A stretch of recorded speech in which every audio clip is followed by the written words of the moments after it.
How do you determine the rental potential for a house that you're looking to invest in? I'm Lee Harbaugh, pianist, composer. I'm a realtor in the state of Texas, and I'm a real estate investor. And if you're looking to purchase a rental home as an investment, one of the things you have to consider is what the potential rental value is for that house. Or in other words, how much can you possibly get per month as rental income? So how do you determine that? If you watch my video on determining the ARV or on running comps for a house, this is going to be a very similar process. Now, of course, in that video, I was talking specifically about determining the potential sale price of the house. Rather than running comps on the sale price here, I'm going to run comps on the rental price, or again, the monthly rental income potential for the home. So to start, what I'm going to do again is I'm going to take a house that, I'm going to take a house that I own, one of my current rentals, and I'm going to pretend like I'm going to be purchasing that house. And so I'm going to be looking for properties that are similar to it in its neighborhood, similar size, and I want to find out what the rental rate is on those homes.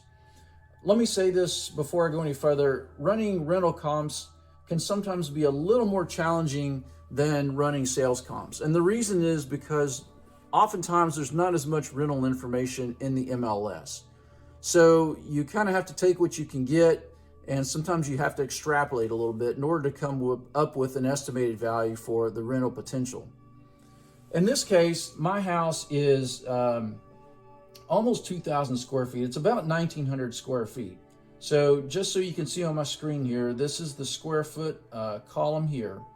And I'm going to start by, of course, looking for houses that are somewhere around 1,900 square feet. So this one right here is great because this is almost exactly 1,900 square feet. So that one's going to be real similar to the house that I have. And again, I'm looking at homes that are within a quarter mile, maybe half a mile of my subject house to do these comps. So we've got a house here that's 1,900 square feet. I've got one here that's 1,750. Here's another one that's 1,750. However, this one down here at 1,750 was built in 2004. So that's going to be a much newer house than mine. Mine was built in the late 70s, like this one here that we've already selected. So this one at 1,754 looks like it was built in the mid 70s. So I'm going to select that one to look at. And let me see if I can find at least one other one here. Unfortunately, there's nothing larger than mine, so mine's kind of at the top end of the spectrum in terms of square footage. The next biggest one here looks like this one at 1,600 square feet. So we'll just kind of look at these three and get an idea of what it is that we're looking at in terms of rental amounts per month right now in this particular neighborhood. So as you can see from the screen here to the right, this column that says close price, this is the amount that the lease was signed for.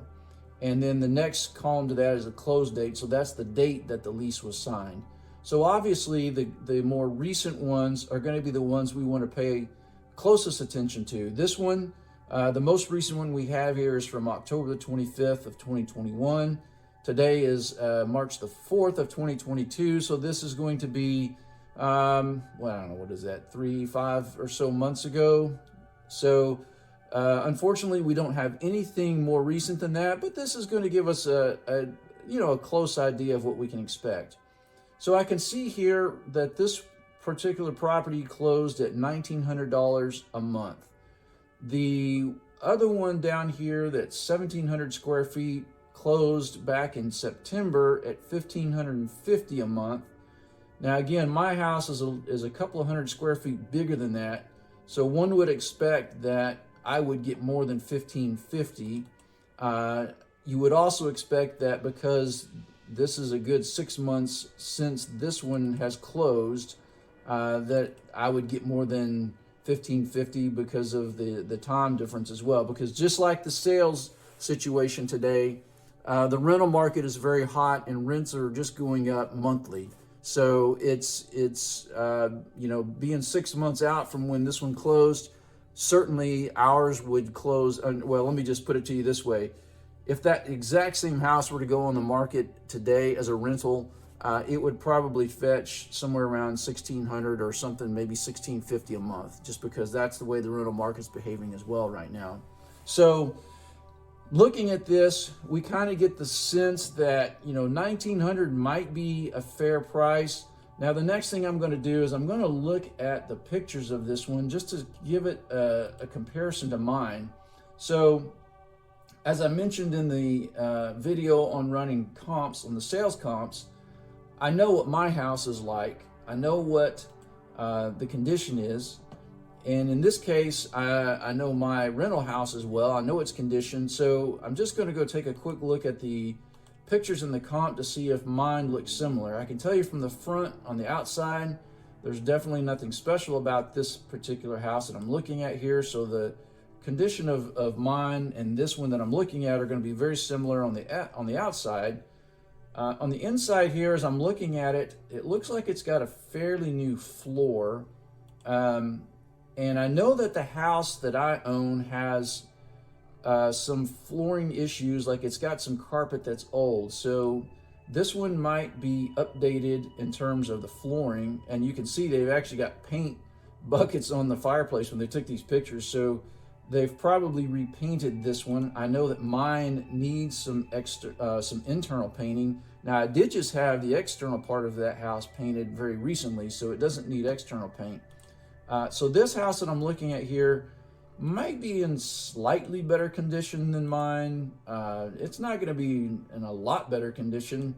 The kitchen certainly looks very similar to mine.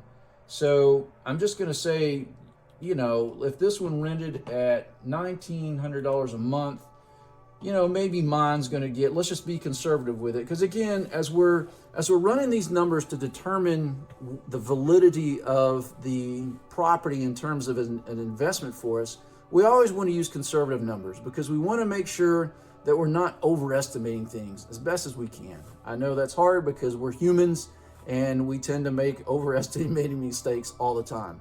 So using just a conservative estimate here, I'm going to say that, you know, our house would probably rent somewhere around $1,700 a month based on what I'm seeing here with these other three properties that have rented recently. So I'm not as precise about running rental comps as I am about sales comps, just for the fact that the sales comps, again, are a little more fluid, and also there just aren't, there's not as much data. So it's a little more difficult to get a more precise figure. And the other thing is, again, if I'm using a conservative number, I know that if I go out there and try to, you know, if I buy the house and I'm assuming I'm going to get $1,700 a month, I might try to rent it at $1,800 or $1,850. And if I get it, great, then I'm ahead of the game.